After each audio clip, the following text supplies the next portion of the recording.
பேரலை நேயர்களுக்கு வணக்கம். இன்று நம்மோடு பேசுவதற்காக சமூக செயற்பாட்டாளர் திரு மதுர் சத்யா அவர்கள் இணைந்திருக்கிறார். அவரோடு பேசுகிறோம். வணக்கம். வணக்கம். நேற்று அன்புமணி ராமதாஸ் அவர்களுடைய தலைமையில் 10.5% இடஒதுக்கீடு அது தொடர்பாக ஒரு ஆர்ப்பாட்டம் நடந்துச்சு. அது என்ன சொல்கிறது, இப்போது பல்வேறு வருஷமாக நடந்துகிட்டு இருக்குது அப்படின்னு சொல்லி அவரும் குறிப்பிடுறாரு. உச்சநீதிமன்றமும் கொடுக்க சொல்லி தெரிவிச்சிருச்சு, ஏன் நீங்கள் கொடுக்க மாட்டீங்க அப்படிங்கிற கேள்வி தான் முன்வைக்கிறாரு. தொடர்ந்து இந்த 10.5% இடஒதுக்கீடு வச்சு தான் ஆர்ப்பாட்டங்கள் போராட்டங்கள் நடந்துகிட்டே இருக்குது. இந்த விஷயத்தை எப்படி புரிஞ்சுக்கிறது? இது ஏன் நியாயமான கோரிக்கைப்படலையா? ஏன் ஒரு கவர்மெண்ட் இதுக்கு ஸ்டெப்பே எடுக்க மாட்டேங்குது? இல்லை, இப்போது கவர்மெண்ட் என்ன பண்ணுது, நீதிமன்றங்கள் என்ன பண்ணுது, அன்புமணி என்ன சொல்கிறார் அப்படின்னு போகிறதுக்கு முன்னாடி இந்த கோரிக்கை 2 விதத்தில் நியாயமற்றது. ஒன்று, எந்த அடிப்படையில் சமூக நீதி வழங்கப்படுது அப்படின்றது. 2வது, அது வன்னியர் மக்களுக்கு எதிரானது அப்படின்றத புரிஞ்சுக்கணும் மக்கள். முதல்ல, சாதி அடிப்படையில் இடஒதுக்கீடு அப்படிங்கிறது நேரடியாக சாதி அடிப்படையில் தருவதில்லை அப்படின்றத மக்கள் புரிஞ்சுக்கணும். அது எஸ்சி ரிசர்வேஷன் ஆகட்டும், ஓபிசி ரிசர்வேஷன் ஆகட்டும். நான் சென்ட்ரல் லெவலில் பேசுகிறேன். அதே தான் தமிழ்நாட்டுக்கு எல்லா மாநிலத்துக்கும் அப்ளை ஆகுது. இந்த சாதி ரிசர்வேஷன் இன்னென்ன சாதிக்கு அப்படின்னு தருவது கிடையாது. அதுக்கு என்ன பண்ணுறாங்க அப்படின்னா, ஒவ்வொரு ரிசர்வேஷனும், இப்போ எஸ்சி ரிசர்வேஷன்னா 7 தகுதிகள் இருக்குது, ஓபிசி ரிசர்வேஷனாக 11 தகுதிகள் இருக்குது. இப்போ மண்டல் கமிஷன் ஒரு 11 தகுதிகளை எடுக்குது, க்ரைட்டீரியாவை எடுக்குது. அந்த க்ரைட்டீரியா எஜுகேஷன், சோஷியல், எக்கனாமிக், அதாவது கல்வி ரீதியாகவும் சமூக ரீதியாகவும் பொருளாதார ரீதியாகவும் 11 தகுதிகளை நிர்ணயிக்குது. நிலம் வச்சுருக்காங்களா, எத்தனை பேர் கவர்மெண்ட் சர்வீஸில் இருக்காங்க, அவங்கள இந்த தெருவுக்குள்ளே விட்றாங்களா, அந்த தெருவுக்குள்ளே விட்றாங்களா அப்படின்ற மாதிரி கிரிட்டேரியா 11 கிரிட்டேரியா. எஸ்சிக்கு அப்படின்னா 7 கிரிட்டேரியா. அது சுதந்திரத்துக்கு முன்னாடி நிர்ணயிக்கப்பட்ட கிரிட்டேரியா. அதாவது இப்போ எஸ்சின்னு எடுத்துக்கிட்டிங்கன்னா, அவங்க இந்த தீண்டாமை கொண்டு போய் அனுபவிக்கிறாங்க, அவங்க சடங்குகளில் பார்ப்பனர்கள் பங்கேற்பதில்லை, இந்த மாதிரியான கிரிட்டேரியா. இதெல்லாம் சாட்டிஸ்ஃபை ஆனால் எந்த ஜாதியெல்லாம் சாட்டிஸ்ஃபை ஆகுதோ அதெல்லாம் எஸ்சி லிஸ்ட்டில் வாங்க அப்படிங்கிறது. அதே போல் ஓபிசி அப்படிங்கிறது இந்த 11 கிரைட்டேரியாவுக்கு மண்டல் கமிஷன் மார்க் போடுது. ஒவ்வொரு ஜாதியை அடுத்து இந்த 11 இவங்க 60 மார்க் வாங்கியிருக்காங்க, இவங்க 50 மார்க் வாங்கியிருக்காங்க, இவங்க 40 மார்க் தான் வாங்கியிருக்காங்க அப்படின்னு போடுது. அதனால் இந்த சமூகத்தை எந்த நிலையில் சமூகம் தள்ளி வச்சிருக்கு ஜாதியை அப்படிங்கிறது. அப்போ இதெல்லாம் எல்லா ஜாதிக்கும், இந்தியாவில் இருக்கிற எல்லா ஜாதிக்கும் இந்த மார்க்கை போட்டுட்டு அவங்க ஒரு கட் ஆஃப் மார்க் வைக்கிறாங்க. இந்த கட் ஆஃப் மார்க்கு கீழே வர ஜாதி எல்லாமே ஓபிசி ஜாதி இல்லை. அப்போ ஜாதி அடிப்படை அப்படிங்கிறது அதுவுமே உங்கள் சமூக பொருளாதார கல்வி நிலையை பொறுத்தது தான், டைரெக்டாக ஜாதிக்கு கொடுக்கறதில்ல. இப்போ அதுலேயுமே என்ன கேட்பாங்கன்னா, இதுதான் நிதர்சனம் இருந்தால் அப்புறம் எப்படி இப்போ அருந்ததியருக்கு உள்ளொதுக்கீடு கொடுக்குறாங்க, இல்லை அதே போல் அருந்ததியர் சாதி போலயே தெலுங்கானாலையும் ஆந்திராவில் இருக்கிற சாதிக்கும் பஞ்சாபில் இருக்கிற சாதிகளுக்கும் கொடுத்துருக்காங்களே, அது எப்படி அப்படின்னா, அவங்களுக்குன்னு பிரத்யேகமான ஒரு சோஷியோ எக்கனாமிக் கண்டிஷன், ஒரு சமூக பொருளாதார நிலையும் அவங்களுக்குன்னு பிரத்யேகமான ஒரு ஒடுக்குதலையும் நீங்கள் நிர்ணயித்து இதுதான் கண்டிஷன் அப்படின்னு சொன்னால் அந்த கண்டிஷனை சாட்டிஸ்ஃபை ஆகிற ஜாதி இது. இப்போ உதாரணமாக அருந்ததியர்கள் அப்படின்னா அவங்கள வலுக்கட்டாயமாக சமூகம் ஒரு தூய்மை பணியில் தள்ளுறதுக்கான அபாயம் இருக்கிறது. அவர்கள் இது போன்ற உணவு பழக்கங்கள் இருப்பதனால் மக்கள் சமூகம் அவர்களை ஒதுக்கி வைக்கிறது, பின்னுக்கு தள்ளுகிறது, இப்படின்ற மாதிரியான கிரிட்டேரியா அந்த அருந்ததியர் அப்படிங்கிற அந்த அம்பர்லாக்குள்ள, அதுவுமே ஒரு சாதி கிடையாது, அது சில சாதிகளை சேர்த்த ஒரு கூட்டு சாதி. அப்போ அந்த கூட்டு சாதிக்குள்ளே இருக்கிற சாதி எல்லாம் இந்த கிரைட்டீரியாவை சாட்டிஸ்ஃபை பண்ணுது அப்படின்னா அவங்களுக்கு தனியாக ரிசர்வேஷன் இல்லையா, இந்த ஜாதிக்கு அப்படின்னு ரிசர்வேஷன் தர முடியாது. இப்போ அது வன்னியர்னு கிடையாது, அது நீங்கள் முக்குளத்தூரில் இருக்கிற கல்லர் சாதியாக இருக்கட்டும், நாடார் சாதியாகட்டும், இந்த சாதிக்கு அப்படின்னு சொல்லி, இப்போ வன்னியர் சாதி மக்களுக்கு அப்படின்னு சொல்லி என்ன பிரத்யேகமான ஒடுக்குதலோ சோஷியோ எக்கனாமிக் கண்டிஷன் இருக்குது. அவர் தான் சொல்றாரு, கவர்மெண்ட் ஜாப்ஸ்ல யாரும் கிடையாது, அது அந்த பகுதியில் இருக்கிற மிகவும் பிற்படுத்தப்பட்ட எல்லா ஜாதிகளும் அனுபவிக்கிற ஒடுக்குதல். கரெக்டா? இப்போ கவர்மெண்ட் ஜாப் இதுக்கு வந்துடும். நம்ம பிரத்யேகமான ஒடுக்குதல் கிடையாது, பிரத்யேகமான டெப்ரிவேஷன் அப்படின்னு சொல்கிற ஏழ்மை வன்னியர் மக்களுக்கு கிடையாது. அவங்க பிற மிகவும் பிற்படுத்தப்பட்ட சாதி என்னென்ன ஒடுக்குதெல்லாம் சந்திக்கிறாங்களோ அதே மாதிரியான பின்னடைவுகளை தான் அவங்க சந்திக்கிறாங்க. அப்படின்னும்போது அந்த எம்பிசி கேட்டகரியில் இருக்காங்க. இப்போ இவர் என்ன சொல்கிறாரு, இந்த பிரத்யேகமான அப்படின்றது கவர்மெண்ட் ஜாப்ல இல்லை அப்படின்லாம் சொல்கிறாரு இல்லையா. ஏன், இதுதான் 2வது காரணம். ஏன் இது வன்னியர் மக்களுக்கு எதிரானது அப்படின்னா, இப்போ பல ஆர்டிஐ டேட்டாக்கள் நம்மளுக்கு என்ன சொல்லுது அப்படின்னா, பல இடத்துல வன்னியர் மக்கள் கஷ்டப்பட்டு படித்தோம், பெரிய உழைப்பு போட்டோம், தியாகங்களை செஞ்சோம். ஏன்னா அந்த குடும்பமே சேர்ந்து தியாகம் செஞ்சால் தான் ஒருத்தர் ஒரு ஐஏஎஸ் ஆக முடியும், இல்லை ஒரு பெரிய டாக்டர் ஆக முடியும். அப்படி ஒரு உழைப்பை போட்டு பல துறைகளில் அவங்க அந்த 10% மேலே இருக்கிறாங்க, 14%, 15% இருக்காங்க. இப்போ நீ 10% அப்படின்னு அதை நிர்ணயிக்கும் போது என்ன ஆகுது அப்படின்னா, ஒரு 10%, ஒரு 15% போக வேண்டிய வன்னியர்கள் 10% நின்றுட்டு மிச்சம் இருக்கிற 4.5% நீ என்ன பண்ணுறனா, நீ ஜெனரல் கேட்டகரியோட போட்டி போடுங்கிற. அப்போ சமூக நீதிக்கு அது எதிரானது, வன்னியர் மக்களுக்கு எதிரானது. அவர்கள் நியாயமாக இப்போ இருக்கிற அந்த 30%க்குள்ளே போட்டி போடுறதை தாண்டி அவங்க வெறும் 10%க்குள்ளே தான் போட்டி போட முடியும், மிச்சம் வரவங்க எல்லாருமே ஜெனரல் கேட்டகரி கூட போய் போட்டி போடணும் அப்படிங்கிறது சமூக நீதிக்கு எதிரானதா இல்லையா? ஜெனரல் கேட்டகரி இவங்களை விட சொகுசாக இருக்கிறாங்க, சலுகைகள் இருக்கிறாங்க அப்படின்ற மக்களோட நீங்கள் ஒரு பகுதி வன்னியர் மக்களை போய் போட்டி போடுங்கிறீங்க. ஏன்னா 10% அப்படிங்கிறது உங்களோட பொலிட்டிக்கல் டிமாண்டுக்கு. இந்த 10% நீங்கள் எப்படி நிர்ணயிச்சிங்க? முதல்ல அதுக்கு ஏதாவது ஆய்வு நீங்கள் பண்ணீங்களா? எதுவுமே கிடையாது. நான் என்னங்கிறேன், ஆய்வு பண்ணி அதற்கு வன்னியர் மக்கள் 17% இருக்கிறாங்கன்னு வந்து என்ன பண்ணுவேன், 18% வந்திருக்காங்கன்னா என்ன பண்ணுவீங்க? இல்லை, அதிகமாக கவர்மெண்ட் தானே பண்ணணும், தமிழ்நாடு அரசு பண்ணலன்னு சொல்கிறாங்க. கரெக்ட். இப்போ கவர்மெண்ட் பண்ணலன்னு சொல்கிறாங்க இல்லையா? கவர்மெண்ட் என்ன பண்ணலன்னு சொல்கிறாங்க? இங்கே தமிழுக்கும் இங்கிலீஷும் இருக்கிற வேறுபாடை ரொம்ப லாபகரமாக பயன்படுத்திக்கிட்டு அந்த மக்களை காவு கொடுக்கும் வேலையை அன்புமணி பார்த்துட்டு இருக்காரு. என்ன அப்படின்னா, மாநில அரசாங்கம் என்ன எடுக்க முடியும்? சர்வே எடுக்க முடியும்.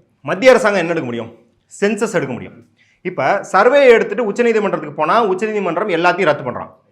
பீகாரில் என்ன நடந்ததுன்னு பார்த்தோம், கர்நாடகாவில் என்ன நடந்ததுன்னு பார்த்தோம். இப்போ ஆனால் சென்சஸ் எடுக்கும் அதிகாரம் ஒன்றிய அரசுகிட்ட இருக்கு. நீ 2024 யார் கூட கூட்டணியில் இருந்த? யார் கூட கூட்டணியில் இருந்த? பிஜேபி கூட தானே கூட்டணியில் இருந்த. சரி, திமுக ஃப்ராடுத்தனம் பண்ணுதுப்பா, திமுக எங்களுக்கான சமூக நீதியை மறுத்துருச்சுப்பா.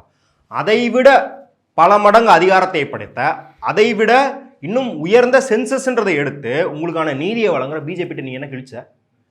நீ அவங்கள்ட்ட இத்தனை தொகுதியும் கையெழுத்து போடும்போது எனக்கு நீ காஸ்ட் சென்சஸ் எடுத்து என் மக்களுக்கான சமூக நீதியை உறுதி செஞ்சாதான் கூட்டணியில் வரும்னு கையெழுத்து போட முடியுதா? போட்டுக்கலாம்ல. அதை நீ ஏன் பண்ணல? பிஜேபியோட வேளாண் சட்டத்துக்கு ஓட்டு போடுற, பிஜேபியோட எல்லா மத வெறுப்பு கொள்கைக்கும் அங்கே போய் பாராளுமன்றத்தில் ஓட்டு போடுற. உன் மக்களுக்கு ஆதரவாக ஏதாவது இருக்கணும், இல்லை இந்த நாட்டின் சமூக நீதியை சீர்குலைக்கும் விதமாக பிஜேபி ஏதாவது சட்டத்தை ஏற்றும் போது இங்கே வந்து டேபிள் டென்னிஸ் விளையாடிக்கிட்டு இருக்க. அப்படி நீ இருந்துட்டு பாராளுமன்றத்தில் என்னைக்காவது இந்த கோரிக்கை எழுப்பியிருக்கியா? பாராளுமன்றத்தில் எழுப்பி பிஜேபியில் கூட்டணி வைக்கிறதுக்கு இத்தனை சதவீத மக்களை நாங்கள் எங்கள் கட்டுப்பாட்டில் வச்சுருக்கோம், நாங்கள் என்ன சொன்னாலும் அந்த மக்கள் கேட்பாங்க. இந்த மக்கள் 1 கோடி பேர் எங்கள் தமிழ்நாட்டில் இருக்காங்க நீங்கள் சொல்கிறீங்க இல்லையா? இந்த 1 கோடி பேருக்கு நீ ரிசர்வேஷனை உறுதிப்படுத்தினா மட்டும்தான் நான் உங்கள் கூட்டணியில் இருப்பேன்னு உன்னால் ஏன் பிஜேபிகிட்ட சொல்ல முடியல? ஏன் சொல்ல முடியலன்னா, அன்புமணிக்காகட்டும் முன்னாடி ராமதாஸுக்காகட்டும் இது நோக்கமே கிடையாது. ஏன்னா இன்றைக்கி அந்த இளைஞர்களை என்ன பண்ண வச்சுருக்காங்க பார்த்தீங்களா? அவங்க போய் பேனரை கிழிக்கிறாங்க. ஏற்கனவே ட்ரெயினில் கல்லை விட்டு அடித்த கேஸை நம்ம பார்த்துருவோம். இப்போ ஒன்றும் இல்லை, ரொம்ப சிம்பிளாக ட்ரெயினில் கல்லை விட்டு அடித்த அன்றைக்கி இந்த ஆள் வந்து ஒரு 11-12 மணிக்கு போகிறார். எல்லாம் பேச்செல்லாம் முடிச்சு 2-2:30 மணிக்கு வீட்டுக்கு கிளம்பிடுறாரு. அந்த பசங்க காலைல 5:30 மணிலேருந்து அங்கே உட்காந்துருந்தாங்க. சாயங்காலம் வரைக்கும் தகராறு பண்ணி பல பேர் கைதானாங்க. இப்போ அவங்க வாழ்க்கை என்ன வருது? இப்போ இந்த இதில் கூட 75 பேர் மேலே கேஸ் போட்டிருக்காங்க. இப்போ அவங்க வாழ்க்கை என்ன வருது? அதாவது தேர்தலுக்கு முன்னாடி சௌமியா அன்புமணிக்கிட்ட ஒரு பேட்டி எடுக்கிறாங்க. அவங்க மகள்கள் எல்லாரும் உட்காந்துட்டு பேட்டி எடுக்கிறாங்க. இவர் எவ்வளோ சிறந்த கணவர் அப்படின்ற பேட்டி எடுக்கிறாங்க. அப்போ அவங்கள்ட்ட என்ன கேள்வி கேட்குறாங்க? இவர் வந்து எல்லா கணவர்களும் போலும் ஷாப்பிங் கூட்டு போகிறதுக்கு சலிச்சுக்கு வரா அப்படின்னு கேட்குறாங்க. ஐயோ, அதிலெல்லாம் அவர் எந்த குறையும் வைக்க மாட்டாருங்க. வந்தார்னா ஒரு ஃபுல் டே காலையிலேருந்து நைட்டு கடை மூடுற வரைக்கும் எங்களோட தான் இருப்பாருங்க. உன்னால் ஷாப்பிங் போகிறதுக்கு நான் வந்து தனி மனித வாழ்க்கையில் எப்படி இருக்காங்கன்றது நமக்கு கன்சர்ன் கிடையாது. ஆனால் இது பொதுவெளியில் அவங்க எலெக்ஷனுக்கு கேம்பெயினாக அவங்க பண்ணுறாங்க, ப்ரமோஷனாக பண்ணுறாங்க யூடியூப் சேனல்களை வச்சு. அப்போ இந்த செய்தியை சொல்கிறாங்க, ஒரு ஷாப்பிங் பண்ணுறதுக்கு உன்னால் ஒரு நாள் முழுக்க அங்கேயே இருந்து எல்லாத்தையும் செய்து கொடுக்க முடியுது. உன் பேச்சை நம்பி, உன்னோட கோரிக்கை நியாயமான கோரிக்கையை நம்பி உன்னால் மூல செலவை செய்யப்பட்டு நீ தூண்டி விடுறதுக்காக, உன்னோட அரசியல் செல்வாக்கை உயர்த்திக்கிறதுக்காக அவங்க போய் ட்ரெயின் மேலே கல்லடிக்கிறாங்க. அந்த பசங்க கேஸ் வாங்குறாங்க, அந்த பசங்க போலீஸால் தடியடி நடத்தப்பட்டு அவங்க வந்து காயமடைகிறாங்க. ஆனால் நீ போயிட்டு 3 மணி நேரத்தில் திரும்பி வர. அப்போ உன்னோட ப்ரியாரிட்டி எங்கே இருக்குது? நீ வந்து உன்னோட குழந்தைகளை நீ போராட்டத்துக்கு செலுத்துவதில்லைங்கிறது ஒன்று. ஆனால் என்ன பண்ணுற, உன் குழந்தைகளை ஃபாரின் பண்ணி வைக்கிற. உன் குழந்தைகள் எல்லா யூனிவர்சிட்டிலையும் முன்னணி யூனிவர்சிட்டியில் படிக்கிறாங்க, செல்வ சுகத்தோடு வாழ்கிறாங்க. ஆனால் எலெக்ஷன் டைமில் வந்து என்ன பண்ணுற, அடுத்த தலைமுறைக்கும் படிச்சிருந்தாலும் படித்தவர்களை வச்சு நீ என்ன பண்ணலாம், ஏஐ டெக்னாலஜி இருக்குது, இது இருக்குது, அது இருக்குது, இந்த வேலை வாய்ப்பு இருக்குது அப்படின்னு உன் மகள்களை வச்சு நீ கேம்ப் நடத்தின, ஒரு மருத்துவ முகாம் நடத்தின அப்படின்னா பரவாயில்ல. ஆனால் நீ என்ன பண்ணுற, அவங்கள்ட்ட போய் நீங்கள்லாம் என் பெரியப்பா, நீங்கள்லாம் என் சித்தப்பா, நீங்கள்லாம் எங்கள் அத்தை மாமா மாதிரி. அப்போ படித்தவர்களாக இருந்தாலும் அடுத்த தலைமுறைக்கும் அந்த ஜாதியை கடத்த வேணும் அப்படின்னு உன்னோட குடும்பத்தில் இருக்கவங்களே நீ பகடக்கரையை யூஸ் பண்ணுற அப்படின்னா எவ்வளோ ஒரு கீழ்த்தரமான அரசியலை நீ பண்ணிக்கிட்டு இருக்க. அப்போ இந்த 10% ரிசர்வேஷன் இருக்கு இல்லையா, இந்த ரிசர்வேஷனுக்கு இது வரைக்கும் பாஜகட்ட என்ன மாதிரியான கோரிக்கை? ஒன்றும் இல்லை, நயினார் நாகேந்திரன் தானே இப்போ, அதுக்கு முன்னாடி அண்ணாமலை இருந்தார்ல, யாராச்சும் 10% திமுக கொடுத்தே ஆக வேண்டும், அதற்காக நாங்கள் மத்தியிலேருந்து கடிதம் எழுதுகிறோம், மத்தியிலேருந்து லெட்டர் எழுதுகிறோம், இல்லை மத்தியில் இதுக்கான ஸ்கீம் போடுறோம். ஒன்றும் இல்லை, மோடி அவர்கள் இங்கே வர்றார், வந்துட்டு தேவேந்திர குல வெள்ளாளர்களை பார்க்குறாரு. நீங்கள் தேவேந்திரா, நான் நரேந்திரா அப்படின்னு பேசுகிறார். கரெக்டாக? அப்புறம் இந்த தங்கத்தில் நகை செய்யும் சாதியினரை பார்க்குறாரு. அவர்களுக்குன்னு தனியாக நான் சர்டிஃபிகேட் தர போகிறேன் அப்படிங்கிறாரு. அவருக்கான முத்ரா கடன்கள் இருக்குன்னு பேசுகிறாரு. இந்த மாதிரி பல விஷயங்களை பேசுகிறாரு. கரெக்டாக? வன்னியர் சாதி இடஒதுக்கீடு பற்றி மோடி ஏதாவது பேசியிருக்காரா? அப்போ யார் தப்புது? சரி, நீங்கள் வந்து மற்ற சாதிகள்லாம் விட்டுரும், தேவேந்திர குல வேளாளர்களோ இல்லை அந்த சாதிகளோ இல்லை அவர் வந்து பார்த்த மற்ற எல்லா சாதிகளையும் விட்டுரும்.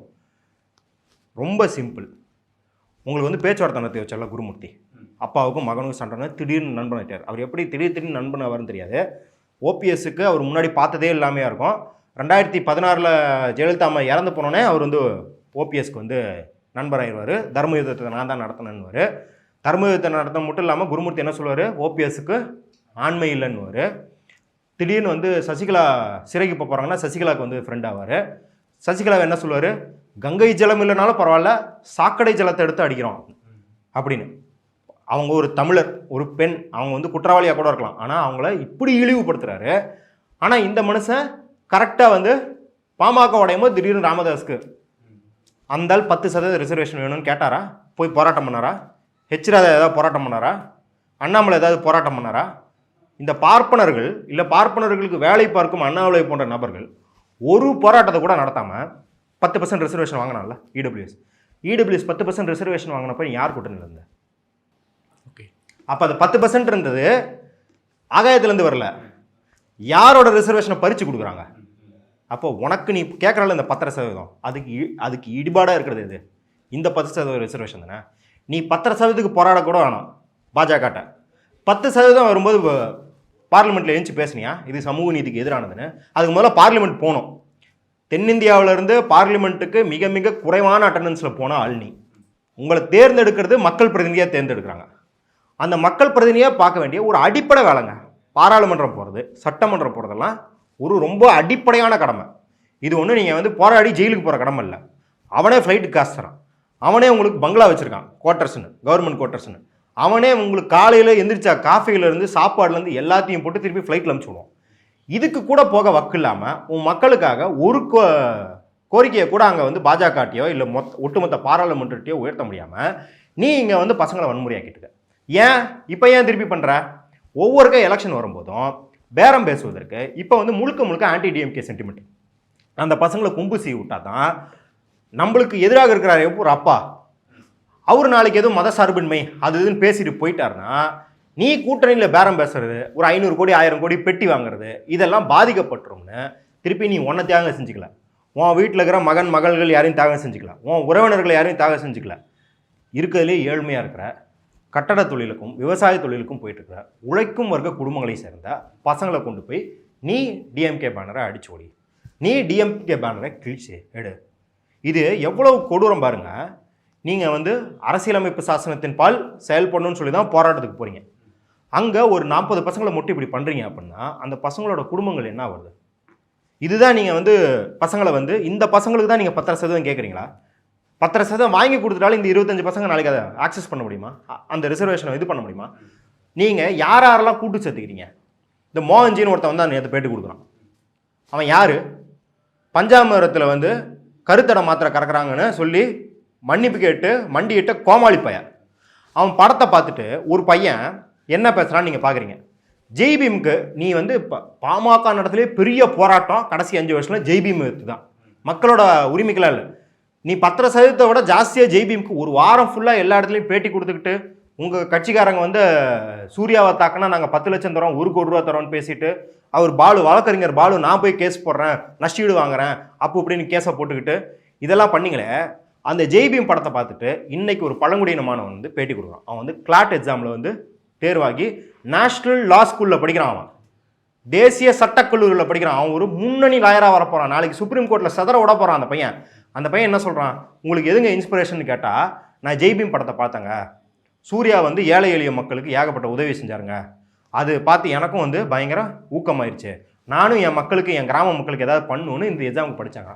அது இன்ஸ்பிரேஷனாக இந்த மோகன்ஜி எடுத்தான்ல திரௌபதி, அந்த படத்தை பார்த்துட்டு வெளியே வந்து நீங்கள் எல்லாரும் பார்த்துருப்பீங்க இந்த காணொலியை, ஒரு 20 வயசு பையன் சொல்கிறான் என் தங்கச்சி ஏதாவது ஒரு பையனை லவ் பண்ணால் வெட்டி போடுவாங்கறான். இதுதான் நீ வந்து இளைஞர்களை வந்து வளர்த்துற விதமா? இதுதான் நீ 10% இந்த இளைஞர்கள் தான் நீ 10% கேட்குறியா? அது எப்படி அவங்க கையில் அருவாளையும் கொடுத்துட்டு உங்கள் மேடை போட்டு தான் காடுவெட்டி குரு என்ன பேசினாரு? சிறுத்தையா சிங்கமான் பார்த்துருவோம்டா, ஒரு மைதானத்தை ரெடி பண்ணு, நீ உன் சிறுத்தைகள்லாம் கூட்டு வா, நான் ஏன் சிங்கங்களெல்லாம் கூட்டு வரேன், 2 பேரும் வெட்டிட்டு பார்த்துருவோம் யார் பெரிய ஆளுன்னு. அப்போ தொடர்ச்சியாகவே உன் கட்சி இதுதான் பண்ணிட்டு வரீங்க. அரசியலமைப்பு சாசனத்துக்கு உட்பட்டு கொடுக்கணும் நீதிமன்றம் எல்லா வியாக்கியானமும் பேசுறீல, மேல் பாதியில் போயிட்டு தலித் மக்களை உள்ளே கூடக்கூடாதுன்னு உன் கட்சியில் எது சமூக நீதி பிரிவோட தலைவர் பாலு பேசுகிறாரு, அது எந்த அரசியலமைப்பு? அப்போ ஏன் இதை முக்கியமாக சொல்கிறேன் அப்படின்னா, நீங்கள் ஒரு 10% ரிசர்வேஷன் 15-20% இல்லை உங்கள் மக்களுக்காக ஒரு சமூக நீதி கேட்குறீங்க அப்படின்னா, அந்த கோரிக்கைக்கு மற்ற எல்லோரும் இணங்கிறதுக்கு நீங்கள் சமூகத்தில் ஒரு கூட்டணியை உருவாக்க வேண்டும். கட்சி அரசியல் நீங்கள் வாக்கு அதெல்லாம் விட்டுருங்க, ஆனால் இந்த 10% கோரிக்கை நியாயமானது அப்படின்னு சமூகத்தில் இயங்குகிற மக்கள் இயக்கங்கள் எல்லாம் உங்களுக்கு ஆதரவு திரட்டுறதுக்கான ஒரு கூட்டணியை உருவாக்க வேண்டும், ஒரு முன்னணியை உருவாக்கி அதன் வாயிலாகத்தான் எந்த ஒரு சமூக நீதியுமே சாதிக்க முடியும். இன்றைக்கி நீட்டுக்கு எதிரான போராட்டம் இருக்குங்க, என்ன பண்ணுறோம்? இது திமுகன்ற ஒற்றை கட்சி இல்லாமல் எல்லா கட்சியும் சேர்த்து அதில் மனுதாரராக இணைஞ்சிக்கிறாங்க. வக்வாரிய சட்டம்னா அதில் எல்லாரும் சேர்ந்து குரல் கொடுக்குறாங்க. இது கட்சி கூட்டணியில் தாண்டி ஒரு விஷயத்துக்கு ஒன்றிணைஞ்சாதான் ஒரு இது சாத்தியப்படும் அப்படின்னு இருக்கும்போது, ஆனால் நீங்கள் என்ன பண்ணுறீங்க? தொடர்ந்து இந்த 10% ரிசர்வேஷனில் சுற்றி இருக்கிற எல்லா சாதி மக்களையும் தனிமைப்படுத்தி உங்கள் சாதியை ஒரு தனியாக யாரு கூடயும் நாங்கள் ஒட்டுறவு வச்சுக்க மாட்டோம், மற்றவர்கள் எங்களோட வந்தால் இங்கே பாருங்கள் இந்த மாதிரி தான் கேஸ் வாங்கி கொடுப்போம் அப்படிங்கிற மாதிரி உங்கள் மக்கள். ஏன்னா இந்த மக்கள் அப்படிங்கிறவங்க ஒரு மாட மாளிகையெல்லாம் வாழ்கிற ஒரு பெரிய சலுகைப்படுத்த மக்கள் கிடையாது. வட தமிழ்நாட்டில் உழைக்கும் மக்கள் அப்படின்னு எடுத்துக்கிட்டிங்கன்னா அது எந்த தொழிலாக இருந்தாலும் இவங்க பாதிக்கு மேலே இவங்க தான் இருக்காங்க. அந்தளவுக்கு உழைக்கிற மக்கள், அந்தளவுக்கு கஷ்டப்படுற மக்கள், உடல் உழைப்பே நம்பி இருக்கிற பெருவாரியான மக்கள். இவங்களை நீ என்ன பண்ணுற? ஒரு பொது புத்திக்கு இவங்க வன்முறையாளர்கள்னு சித்தரிப்பதற்கான எல்லா வேலையும் பார்க்குற. இவங்க கூட சேர்ந்தாலே, இவங்க கூட நின்னாலே நம்மளுக்கும் இந்த மாதிரி தான் வரும் அப்படிங்கிற மாதிரியான ஒரு பிம்பத்தை உருவாக்குற. எத்தனையோ கட்சிகள் இப்போ விசிகா போராட்டம் பண்ணதில்லை, கம்யூனிஸ்ட் கட்சிகள் போராட்டம் பண்ணதில்லை. அவங்க நீங்கள் இதை விட்டுருங்க, திமுக கூட்டணியில் இருக்காங்க அதனால் திமுக பேனரை கிளிக்க மாட்டாங்க. எங்கேயாவது போய் அவங்க ஒரு பாஜக ஆஃபீஸை அடித்து ஒடிச்சிருக்காங்க, இல்லை பாஜக வச்சுருக்கிற பேனரு எல்லாத்தையும் கிழித்து தூக்கி போட்டாங்க அப்படின்னு எங்கேயாவது கேஸ் பதிவாக இருக்கா? எவ்வளோ கட்டுக்கோப்பாக ஒரு போராட்டத்தை நடத்த கூட்டு போகிறாங்க. ஏன்னா கம்யூனிஸ்ட் கட்சிகளுக்கு ஆரவாரம் செய்வது, பொது சொத்தை சேதாரம் செய்வதுன்றது கிடையாது, மக்களுக்கான நீதி தான். அப்போ மக்களுக்கான நீதினா நீ என்ன பண்ணியிருக்கணும்? அந்த பசங்க மேலே கேஸ் போட்டில்ல, அந்த பசங்களை விடுவிக்கணும், நீ போய் அங்கே உண்ணாவிரத போராட்டம் பண்ணியிருக்கணும். நீ என்ன பண்ண? ஜாலியாக ஃப்ளைட்டை பிடிச்சி உன் பங்களாவுக்கு போயிட்ட. அந்த பங்களாவிலேருந்து ஹோம் டூர் வீடியோலாம் நீங்கள் போட்டதை பார்த்துருக்கீங்க. டால்ஃபின் தெரியும், டால்ஃபின் தெரியும். அந்த மக்களுக்கு என்ன தெரியும்? அந்த மக்களுக்கு டால்ஃபின் தெரியுதா? இன்றைக்கி காடு வெட்டின்னு ஒரு படம் எடுக்கிறாங்க. யார்? சுரேஷ், ஆர்கே சுரேஷ் வச்சு ஒரு படம் எடுக்கிறாங்க. முழுக்க ஆணவ படுகொலையை ஆதரித்து எடுக்கிற படம். இந்த படங்கள் எல்லாமே பாருங்கள், அது மோகன்ஜி எடுக்கிற படமாக இருக்கட்டும், ஆர்கே சுரேஷ் எடுக்கிற படமாக இருக்கட்டும், இன்னொரு புது பீஸ் ஒன்று சேர்ந்து கௌதமன் அவர் எடுக்கிற படமாகட்டும், எல்லாமே ஆணவ படுகொலையை ஆதரித்து எடுக்கிற படம். கலாச்சாரத்தை சீரெடுக்கிறாங்களாம் யார்? இந்த சமூக நீதிக்கு பேசுகிறோன்னு சொல்லிட்டு இடதுசாரிகள், பெரியாரிஸ்டுகள், அம்பேத்கரியவாதிகள்லாம் சமூகத்தை சீர்குலைக்க உங்கள் மத்தியில் கருத்தை விதைக்கிறாங்க அப்படின்றத இந்த படத்தோட கருத்து. நான் அந்த படம்லாம் பார்க்கல, ஆனால் இந்த சோஷியல் மீடியாவில் அருமையான விழிப்புணர்வு காட்சி அப்படின்னு இவங்க வெட்டி பரப்பிக்கிட்டு இருப்பாங்க. இவங்க கட்சிக்காரங்கள்லாம் அதை ரீட்வீட் பண்ணுறதை இப்போ பண்ணிருக்கோம். அதில் ஒரு காட்சி வரும், அது ஒரு ஆணவ படுகொலையை ஆதரிக்கிற காட்சி, ஆர்கே சுரேஷ் பேசுகிறாரு, அதெல்லாம் சரி. அந்த காட்சி முடிஞ்சோன்னா அடுத்த காட்சி, ஒரு பஞ்சாயத்து தலைவர் இருக்கார். அந்த பஞ்சாயத்து தலைவர் அவர் தான் இந்த மண்ணையே காக்கிறவர். அதாவது யார்? இந்த நாடக காதல் கும்பல்லேருந்து இந்த கிராமத்தை காக்கிறவர். அவர் ஒரு சொல்லி பொறுக்கிற பெண்ணை பார்க்குறாரு. அவங்க இடுப்பு மேலே ஃபோக்கஸ் ஆகுறாங்க. சா, இது டைலாக்குங்க, நான் சொல்லலை, எனக்கு சொல்கிறதுக்கு அருவருப்பாக இருக்குது. செம கட்டையாக இருக்கலடா, இவன் நம்மளுக்கு மட்டும் மடிய மாட்டாடா, இது ஒரு டைலாக். நீங்கள் இப்படி தான் சமூகத்தை வளர்த்துறீங்களா? இதுதான் உங்கள் சமூக நீதியா? அந்த மக்கள் டெய்லி இப்படி தான் பண்ணிக்கிட்டு இருக்காங்களா? இப்போ இதையெல்லாம் செஞ்சுட்டு, அதாவது ஆணும் பெண்ணும் சமமாக இருக்கணும்னு சொல்கிற சமூக நீதிக்கு தொடர்ச்சியாக மேடையில் என்ன பேசுகிறீங்க? ஜீன்ஸ் பேண்ட் போட்டு வந்துட்டான், கண்ணாடியை போட்டு வந்துட்டான் அப்படின்னா என்ன அர்த்தம்? உங்கள் பசங்க அந்த மாதிரி இல்லை அப்படிங்கிறத உங்கள் பசங்களை நீங்கள் முதல்ல கேவலப்படுத்துறீங்க, உங்கள் பெண்களை நீங்கள் கேவலப்படுத்துறீங்க. தொடர்ச்சியாக 21 வயசுக்கு வரைக்கும் பெண்களுக்கு அப்பா அம்மா பர்மிஷனோட கல்யாணம் பண்ணணும்னு ஒரு சட்டம் ஏற்ற கேட்குறாரு. இது ஒரு கோரிக்கையா? இன்றைக்கி எவ்வளோ டெக்னாலஜி வந்துக்கிட்டு இருக்கு, எவ்வளோ மாற்றங்கள் நடக்குது. நம்ம கட்டுக்குள்ளே அடங்காத அளவுக்கு பொருளியல் ரீதியாக நகரமயமாவதும், இருக்கிற நிலங்கள் பறிப்போவதும், இங்கே இருக்கிற வளங்களை அழிப்பதும், சுரண்டல் இருக்கிறதுலே அதிக சுரண்டல் 8 மணி நேரம் வேலையெல்லாம் தாண்டி 12-14 மணி நேரம் வேலைக்குன்னு போகுது இல்லையா? இந்த மாதிரி வரும் சூழலுக்கு இளைஞர்கள் தயார்படுத்துறது உங்கள் பொறுப்பா? இல்லை நீ போய் அவன் பேண்ட் சொக்கா போட்டிருக்கானா, அவன் கண்ணாடி போட்டிருக்கானா, டிஷர்ட் போட்டிருக்கானா, அதை பார்த்து அவனை பிடிச்சிட்டு வந்து அடி அப்படின்னு சொல்கிறது உங்கள் பொறுப்பா? இப்போ பாஜக என்ன பண்ணுதுன்னா, உத்தரப்பிரதேசில் லவ் ஜிஹாதுக்கு ஒரு ஆன்டி லவ் ஜிஹாத் ஸ்குவாட், ரோமியோ ஸ்குவாட் அப்படின்னு சொல்லிட்டு ஒரு ஸ்குவாடை ரெடி பண்ணுது. அந்த ஸ்குவாடோட வேலை என்னன்னா, எல்லா அரசு அலுவலகத்திலையும் யாராச்சும் ஒரு இஸ்லாமிய பையன் இந்து பெண்ணை லவ் பண்ணிட்டான் அப்படின்னா ரமணா படத்தில் வர மாதிரி டீட்டெயிலை கலெக்ட் பண்ணுறது, இன்டெலிஜென்ஸ் கொடுக்குறது, அந்த இன்டெலிஜென்ஸ் யோகி ஆதித்யநாத். அதற்கும் நீங்கள் இந்த நாடக காதல் அப்படின்னு சொல்லி உங்கள் இளைஞர்களை கொம்பு செய்வதுக்கு என்ன வித்தியாசம்? அப்போ சங்கிகள் ரொம்ப கஷ்டப்பட்டு எல்லா சாதிக்குள்ளேயும் செய்கிற வேலையை நீங்கள் அழகாக செஞ்சு கட்சியும் சரி அந்த மக்களையும் சரி கொண்டு போய் பாஜகவின் அஜெண்டாவுக்கு அடகு வச்சுக்கிட்டு இருக்கீங்க. இப்போ இந்த 10.5% இடஒதுக்கீடு இந்த போராட்டத்துக்கு வர இளைஞர்கள் இருக்காங்களே, நீங்கள் சொன்ன மாதிரி ஏழைகளாக இருக்காங்க, அண்ணான கட்சியில் இருக்கிறாங்க அப்படின்போது அவங்க ஒரு நம்பிக்கை இருக்கும்ல, இந்த 10.5% இடஒதுக்கீடு கிடைச்சா நம்ம வந்து வேலைக்கு போயிடலான்னு ஒரு நம்பிக்கையில் தான் வருவாங்க. அவங்க எப்படி திசை மாறாங்கன்னு நினைக்கிறீங்க? இல்லை, நீங்கள் யோசிச்சு பாருங்களேன். நான் அது நாம் தமிழரில் இருக்கிற தம்பிகளுக்கும் சொல்கிறேன், இதை போன்ற நம்பும் இளைஞர்களுக்கும் என்ன சொல்கிறேன் அப்படின்னா, அவங்கள பற்றி நம்ம என்ன புரிஞ்சுக்கணும்னா, இவர்கள் யாரும் சமூகத்துக்கு சீர்கேடாக இருக்கணும்னு யோசிக்கிறதெல்லாம் கிடையாது. இவர்கள் உண்மையாலுமே சமூகத்தின் மீது பெரும் அக்கறை கொண்ட இளைஞர்கள். இவர்களுக்கு சமூகத்தில் ஒரு அநீதி நடக்கிறது, அந்த அநீதிக்கு இவர்களுக்கு காரணம் தெரியவில்லை. அந்த இக்னரன்ஸ், அந்த அறிவை அவர்களுக்கு யாரும் தரவில்லை அப்படிங்கிறத பயன்படுத்திக்கிட்டு இவங்க என்ன பண்ணுறாங்கன்னா, ஒரு போலியான காரணத்தை கட்டியமைச்சு அந்த இளைஞர்களை வன்முறையாளர்களாக்கி, நீ உன் உயிர் தியாகம் செய்ய, நீ நம்ம சமூகத்துக்காக எல்லாத்தையும் இழந்துட்டு நீ ஜெயிலில் உட்காந்தாலும் பரவாயில்ல, இதனால தான் நம்ம மக்களுக்கு நீதி கிடைக்கும் அப்படின்னு ஒரு தவறான மூல செலவு செய்யப்படுது. இப்போ நம்மளுக்கே யோசிச்சு பாருங்கள், நம்மளுக்கு இப்போ நல்ல காரியங்களுக்கு இப்போ வந்து சுதந்திர போராட்டத்தப்போ வெள்ளையனை எதிர்த்து போராடுறது தான் சரிப்பா அப்படின்னு ஒரு கற்பிதம் கொடுத்தாங்க அப்படின்னா அது கரெக்டு. ஆனால் அதே சமயம் பாருப்பா, வெள்ளையனை எதிர்த்து போராடுறாங்க, ஆனால் அதை உடைக்கிறதுக்கு அம்பேத்கர் வேலை பார்க்குறாரு, நம்மளுக்குள்ள பிளவு ஏற்படுத்த வேலை பார்க்குறாரு அப்படின்னு ஒரு பிரச்சாரம் பண்ணாங்க இல்லையா? இப்போ அந்த பிரச்சாரத்துக்கு இளைஞர்கள் பலியானாங்க இல்லையா? ஏன்னா அவங்க நிஜமானவே நம்பினாங்க. நம்ம மதிக்கத்தக்க தலைவர்களாக இருக்கிறவங்க இதை சொல்லும்போது, ஓ இதுதான் உண்மையான சமூக நீதி, இதுதான் காரணம். ஏன்னா ஐயா டாக்டருக்கு பிடிச்சிருக்காரு, அதான் அந்த பையன் டிக்டாக்ல ஒரு பையன் கேட்குறான்ல, அம்பேத்கர் ஏன் டாக்டர்னு சொல்றீங்க, அவர் ஊசி போடுவாரா, எங்கள் ஐயா ஊசி போடுவார், அதனால தான் அவருக்கு டாக்டர் பழக்கம் கொடுக்குன்னு கேட்குற அளவுக்கு அறியாமையில் ரொம்ப பாவப்பட்ட நிலையில் இருக்காங்கல்ல, அந்த பசங்களுக்கு இப்படி ஒரு விளக்கத்தை கொடுத்தா அவனுங்க உண்மையாலுமே அக்கறையில் தான் இந்த வேலையெல்லாம் பண்ணுறானுங்க. அவங்க நினைக்கிறாங்க இந்த திமுக பேனரை போய் அடித்து ஓடிச்சா திமுக பயப்படும், திமுக நம்ம எவ்வளோ வன்முறையாளர்களாக இருக்கிறோம் அதை பார்த்து மிரண்டு போய் சமாளிக்க முடியலன்னு நம்மளுக்கு 10% ரிசர்வேஷன் தரும். ரிசர்வேஷன் தந்தால் நாம் கூட அனுபவிக்க முடியாது, ஏன்னா நம்ம ஜெயிலில் இருப்போம். ஆனால் நம்ம தம்பிகளோ தங்கச்சிகளோ இல்லை சித்தப்பா பையனோ பெரியப்பா பையனோ இந்த 10% போய் படித்து நம்ம குடும்பத்தை உயர்த்துருவாங்கன்னா அந்த இளைஞர்கள் நம்ப வைக்கப்படுகிறார்கள். தொடர்ந்து அந்த இளைஞர்கள் நம்ப வைக்கப்பட்டு இது போன்ற இவங்க அரசியல் லாபத்துக்கு தான். இப்போ இதனால என்ன ஆகும்? இதனால என்ன ஆகும்னா ஒன்றும் இல்லை, இந்த போராட்டத்தின் வாயிலாக பாஜக கிட்ட அதிகமாக பேரம் பேச முடியும். பாருங்கள், நான் கூட்டத்தை கூட்டி காட்டிருக்கேன், எங்கள் அப்பாவுக்கு கூட்டம் கிடையாது, எங்கள் அப்பா கூப்பிட்டா மாவட்ட செயலாளர்களே வரதில்லை, ஆனால் நான் கூப்பிட்டா இவன் திமுக பேனரையும் அடித்து கொளுத்துறான், ரயில் மேலே கல்லை விட்டு எறிகிறான், அப்போ ஸ்ட்ரென்த் என்கிட்ட தான் இருக்குன்னு ப்ரூவ் பண்ணி கட்சியை தன்னிடம் தக்க வைத்து கொண்டு பாஜக கிட்ட பேரம் பேசுறது தான் இதை பண்ணுறாரு. ஆனால் அந்த இளைஞர்கள் என்ன நினைக்கிறாங்க, ஃபோன் பண்ணி அழுதுகிட்டே எங்கள் ஐயாவுக்கு பட்ட கஷ்டமெல்லாம் நிறைவேறிடுச்சு, இந்த அக்னி சட்டியை வந்து பைசப்ஸில் போட்டுட்டு அதை ஒரு சீன் போட்டால் அந்த இளைஞர்கள் நம்பும்படியாக அவங்கள்ட்ட சொல்லப்படுது. அது பாரு ஐயா நம்மளுக்காக அழுகுறாரு.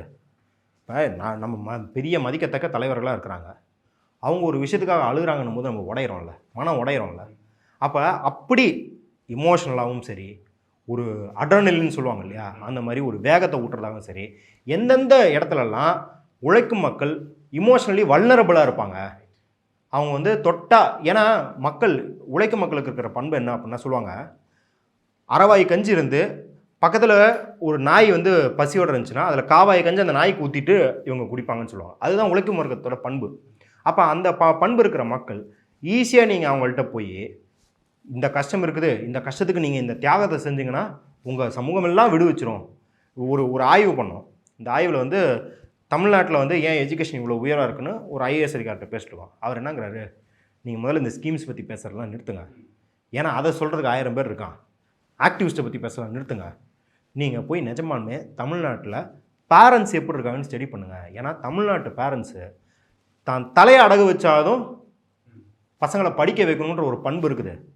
இங்கே அந்த ஐஏஎஸ் அதிகாரி சொல்கிறாரு, என் சர்வீஸில் நான் எத்தனை கேசஸை பார்த்து கண்ணீர் விட்டுருக்கேன் அப்படின்னா, என்ன இவ்வளோ தியாகம் செஞ்சுருக்கீங்களா உங்கள் பையன் படிக்கிறதுக்காக? நம்ம நீயா நல்லா பார்க்குறோம். கல் உடைக்கிறவங்க, டீ வியாபாரம் பண்ணுறவங்க, வீட்டு வேலைக்கு போகிறவங்கன்னு எவ்வளோ தியாகங்கள் செஞ்சு அவங்க பசங்களை படிக்க வைக்கிறாங்க, நேஷ்னல் லெவலில் ஸ்போர்ட்ஸ்க்கு எடுத்துகிட்டு போயிருக்காங்கலாம் பார்க்குறோம்ல. அப்போ அப்படி இருக்கிற ஒரு மக்கள் நீ இவ்வளோ தியாகம் செல்றீல்ல, இதோட இன்னும் ஒரு படி தியாகம், நீ போய் ஒரு கல்லை விட்டு அடி, உன் பையனோ உன் சித்தப்பா பையனோ படித்து பெரிய ஆளாயிரும் அப்படின்னு சொன்னால் அந்த மக்கள் நம்ப தான் செய்வாங்க. அந்த மக்கள் அதுக்கான தியாகத்தை செய்ய தான் செய்வாங்க. நம்ம அவர்களை வன்முறையாளர்களாக பார்க்கக்கூடாது, அவர்களை சமூகத்துக்கு எதிராளியாக பார்க்கக்கூடாது.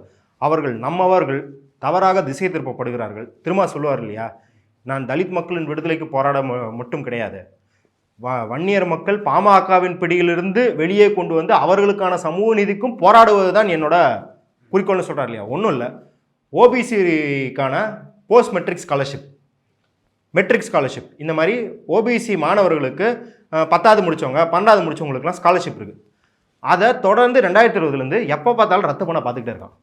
இதுக்கு முதல்ல வந்து கடிதம் எழுதுறாரு, இதுக்கு முதல்ல பாராளுமன்றத்தில் கேள்வி எழுப்புறது ரவிக்குமார் கேள்வி எழுப்புறாரு. நீ என்ன பண்ணிக்கிட்டு இருக்க? நீ உன் மக்களுக்கான்னு சொல்கிறீல்ல, வன்னியர் மாணவர்களுக்கு வர வேண்டிய ஸ்காலர்ஷிப் அவன் ஒவ்வொருக்கே வந்து 2000 கோடி 3000 கோடி ஆட்டையாக போகிறானே, அப்போ எங்கே போகிறேன்? நீட்டில் 27%, நீட்டில் 27%. அதை விட கொடுமைங்க என்எஃப்ஓபிசி ஸ்காலர்ஷிப்னு இருக்குது பிஹெச்டி மாணவர்களுக்கு. உங்களுக்கு தெரியும், தமிழ்நாட்டில் தான் இருக்கிற அதிக பிஹெச்டி மாணவர்கள் போகிறாங்க. தமிழ்நாட்டில் அதிகம் போகிறாங்கனாலே பாப்புலேஷன் ரீதியாகவே பர்சன்டேஜ் ரீதியாகவே தெரியும், உங்களுக்கு ஓபிசி மாணவர்கள் தான் ஜாஸ்தி போவாங்க.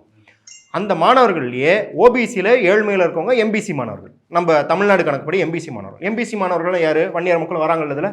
அந்த என்எஃப்ஓபிசி ஸ்காலர்ஷிப்பு ஜூலையில் லிஸ்ட்டு ரிலீஸ் பண்ணால் அவன் அடுத்த வருஷம் ஜனவரி வரைக்கும் ஸ்காலர்ஷிப்பை போட மாட்டான்.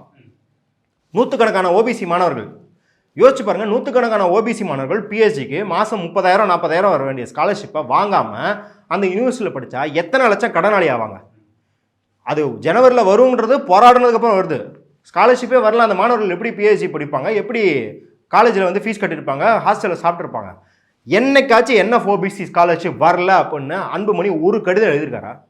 ஒரே கூட்டத்தில் தானே இருந்திருக்கீங்க, கேட்க வேண்டியது தானே, ஏன் எங்கள் ஓபிசி மக்களுக்கு ஸ்காலர்ஷிப் போட மாட்டேங்க, ஏன் நீட்டில் வந்து ஓபிசி ரிசர்வேஷனை தூக்குறீங்க, ஏன் தொடர்ச்சியாக போஸ்ட் மெட்ரிக் ஸ்காலர்ஷிப்பை தூக்குறீங்க, கேட்க வேண்டியது தானே. எதையும் கேட்க வக்கு இல்லாமல் கரெக்டாக 2 வருஷத்துக்கு ஒரு முறை 10%. இந்த 2 வருஷம் என்ன பண்ணீங்க? கடைசியாக 10% கோரிக்கை அப்படிங்கிறது எப்போ? 2021 ஒரு போராட்டத்தை பண்ணி ரயிலில் பிரச்சனை பண்ணீங்க. 2024 தேர்தல் வரைக்கும் கப்பு சிப்புன்னு இருந்தீங்க. அப்பாவும் அம்மாவும் ஆளுக்கு ஒரு தடவை பேரம் பேசி கடைசியில் பிஜேபிகிட்ட போய் சேர்ந்தீங்க. ஜாதி என்பது ஒரு அழகான வார்த்தை. சத்திரியர்கள் நாமலாம், முதல்ல சத்திரியர்கள் அப்படின்ற வார்த்தை நீங்கள் பயன்படுத்த வேண்டிய வார்த்தை. நான் என்ன சொல்கிறேன், நான் சேலத்துக்காரன், எனக்கு நல்ல ஞாபகம் இருக்குது. 2000 ஆரம்பத்தில் நான் ஸ்கூல் போய்கிட்டு இருக்கும்போது ஒரு பெரிய பதாகைகள் வச்சுருப்பாங்க பாமக, தமிழை வளர்ப்பதற்குன்னு. நீங்கள் இந்தந்த வார்த்தையெல்லாம் இங்கிலீஷில் பயன்படுத்துகிறீங்க, அதற்கு பதிலாக இந்த தமிழ் வார்த்தையை பயன்படுத்துங்க. பேருந்து, அதை பஸ் ஸ்டாண்டில் வச்சுருப்பாங்க, பஸ் ஸ்டாண்டுக்கு ஏதுவான வார்த்தைகளாக வச்சுருப்பாங்க. பஸ் என்று கேட்காதீர்கள், பேருந்து என்று கேளுங்கள். அதுக்கு வரி போட்டிருப்பாங்க, கண்டக்டர் பஸ் எப்போ கிளம்பும் என்று கேட்காதீர்கள், நடத்துனரே பேருந்து எப்போது கிளம்பும் என்று கேளுங்கள். இப்படி தமிழுக்கான வார்த்தையெல்லாம் வச்சுருப்பாங்க. இன்னும் சொல்லப்போனால் டீக்கு இலைவடி நீர்னு ஒரு பேர் இருக்கிறதே அந்த பேனரை பார்த்தா எனக்கு சின்ன வயசில் தெரியும். அப்படி தமிழ்னு பேசிட்டு இருந்த பாமக இன்னைக்கு மும்மொழி கொள்கையை திணிக்கிற பாஜக கூட இருக்கா. என்இபியில் அவன் சான்ஸ்கிரிட்னு தெளிவாகவே போட்டிருக்கான். சான்ஸ்கிரிட்டை போட்டு சான்ஸ்கிரிட் எஜுகேஷனை தான் எல்லா கல்லூரிலையும் எல்லா பள்ளிக்கூடத்துலையும் நாங்கள் வந்து பரப்ப போகிறோம். லாங்குவேஜாக மட்டும் இல்லை, சமஸ்கிருத வழியில் வந்து அறிவியல் சிந்தனைகள் என்னென்னு தனியாக அறிவியல் பாடமாக வர எடுக்க போகிறோன்னா, அதுக்கு ஏதாவது எதிர்த்து ஒரு கூட்டணியில் இருக்கும்போது இதை நீ தமிழ்நாடுக்கு மட்டும் அமல்படுத்த மாட்டேன்னு சொன்னால் தான் கூட்டணியில் வரும்னு எதாவது பேசியிருக்கியா? தமிழுக்கான ஆள் தானே நீ, உன்னை வச்சுக்கிட்டே தான் அவன் பேசுகிறான். நிஷிகாந்த் தூபேன்றவன் உன் கூட்டணியில் இருக்கான். அந்த எம்பி நீ இருக்கிற பாராளுமன்றத்தில் எந்திரிச்சு என்ன பேசுகிறான்? தமிழ் கன்னடா எல்லாம் சமஸ்கிருதத்துலேருந்து வந்ததுடா, ஏன்டா ஒத்துக்கு மறுக்கிறீங்க முட்டா பசங்களான்னு பேசுகிறான் அவன். உனக்கு ஏதாவது கோவம் வந்துச்சா? நிஷிகாந்த் தூபே எடுத்து குரல் கொடுத்தியா? குருமூர்த்தி, இதே குருமூர்த்தி மும்மொழி கொள்கை ஆதரித்து எவ்வளோ பேசியிருக்காரு, தமிழுக்கு எதிராக எவ்வளோ வேலைகளை பார்த்துருக்காரு. ஒன்றும் இல்லை, நான் ஏற்கனவே சொன்ன மாதிரி ஓபிஎஸ்க்கு ஆண்மை இல்லைங்கிறார், சசிகலாவை சாக்கடை ஜலம்ன்றார். பெரியாரை பற்றி தப்பாக பேசுனா, சீமான் தப்பாக பேசுனா உடனே நண்பர் சீமான்றார். நீங்கள் பெரியார் அம்பேத்கர் மார்க்ஸ் எல்லா படம் பொறுத்தனா கட்சி ஆரம்பிச்சிங்க பாமகவை. பெரியாரை பற்றி இழிவாக பேசிய சீமானையும் அவர் கூட துணை நிற்கும் குருமூர்த்தி எப்படி நீங்கள் வந்து குருமூர்த்தியை பேரம் பேச வச்சுக்கிறீங்க? அவர் எப்படி நண்பருங்கிறீங்க? இந்த சீமானுக்கும் வந்து சூடு சொரணை கிடையாது. சீமான் தனது நண்பர்னு குருமூர்த்தி சொல்லிட்டு அடுத்த வார்த்தையில் என்ன சொல்கிறாரு, பிரபாகரன் போதைப் பொருளை கடத்தினார், அதனால தான் அவர் அழிக்க வேண்டிய தேவை வந்தது. பிரபாகரன் போனதுக்கப்புறம் பாருங்கள் இன்றைக்கி அந்த நெட்வொர்க்கே நம்ம வந்து இது பண்ணிட்டோம் அப்படின்னு பேசுகிறாரு. ஒரு நாளாவது சீமான் கண்டனம் அறிக்கை விட்டுருப்பார் குருமூர்த்திக்கு. அப்போ இவங்கெல்லாம் யார்? சீமானாகட்டும் அன்புமணி ஆகட்டும் யார் அப்படின்னா அந்தந்த இளைஞர்களை நீங்கள் முன்னாடி கேட்டிங்களா ஏன் திசை மாறுறாங்கன்னு. அப்போ எல்லா காலகட்டத்திலையும் அரசின் மீதும், அது திமுக அரசுன்னு கிடையாது, திமுக அரசு, அதிமுக அரசு, பாஜக அரசு, காங்கிரஸ் அரசு, இந்த கட்சிகள்லாம் இல்லாமல் அரசு கட்டமைப்புன்னு இருக்கு இல்லையா, பியூரோக்ரஸி, ஜுடிஷியரி, இது எல்லாமே மக்களுக்கு எதிராக தான் செயல்படுது. அந்த மக்களுக்கு எதிராக செயல்படும் அரசாங்கத்தை நாம் தூக்கி எறிய வேண்டும்னு ஒரு கொந்தளிப்பில் எல்லா தலைமுறையுமே இளைஞர்கள் இருப்பாங்க. இதற்கு முன்னாடி தலைமுறை இளைஞர்களை திசை திருப்பும் வேலையை ராமதாஸ் பார்த்தார். இப்போது இருக்கும் தலைமுறை இளைஞர்களை திசை திருப்பும் வேலையை சீமானும் அன்புமணியும் சேர்ந்து செய்து கொண்டிருக்கிறார்கள். அது சீமானுக்கு கம்மி ஓட்டு சதவீதம், கம்மி வரலாறு, கம்மி கட்டமைப்பு. அன்புமணி அவர்களுக்கு ஏகப்பட்ட கட்டமைப்பும் ஒரு பெரிய பறந்துபட்ட வட தமிழ்நாடு ஃபுல்லாக பரவி இருக்கிற ஒரு சமூக மக்களும் தங்களுக்கு ஒரு கேடயமாக பயன்படுகிறார்கள். அதை புரிந்து கொண்டால் தான் ஏன் இந்த 10% இவங்க எடுத்துகிட்டு போகிறாங்க அப்படிங்கிறது நம்மளுக்கு புரியும். ஏன் 10% இவங்க எடுத்துகிட்டு போகலாம் அப்படின்னு சொல்லிக்கிட்டாலும் இதற்கு எதுவுமே வேலையை பார்க்காம எந்த ஒரு சட்ட ரீதியாகவோ கூட்டணி ரீதியாகவோ அந்த நெகோஷியேட் பண்ணுறதுக்கு உங்கள் சீட்டுக்கோ பணத்துக்கோ நெகோஷியேட் பண்ணுற அளவுக்கு கூட இதுக்கு நெகோஷியேட் பண்ணாமல் இருக்கிறாங்க. தேர்தல் வந்தால் மட்டும் இதை வன்முறைக்காக பயன்படுத்தி கொள்கிறார்கள் அப்படின்னு நம்மளால் புரிஞ்சுக்க முடியும். ரைட். பல்வேறு முக்கியமான விஷயங்களை பகிர்ந்தீங்க. மிக்க நன்றி. நன்றி.